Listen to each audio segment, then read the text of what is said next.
سيارة نقل ثقيل تقتحم مقهى وتصيب عدد من المواطنين في أسوان.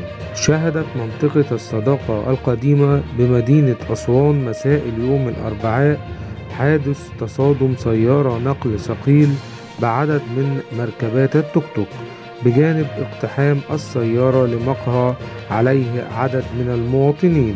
وقع حادث في منطقة الصداقة القديمة، وتبين من التحريات الأولية أن سيارة نقل ثقيل كانت قادمة من طريق المدينة الصناعية، وانحرفت عجلة القيادة من السائق فاصطدمت ب5 مركبات توك توك، كما اقتحمت السيارة مقهى للمواطنين وأصابت نحو 20 شخص جاري حصرهم ونقلهم إلى مستشفى أسوان الجامعي لتلقي الرعاية الطبية اللازمة، وجاري اتخاذ الإجراءات القانونية اللازمة حيال الحادث.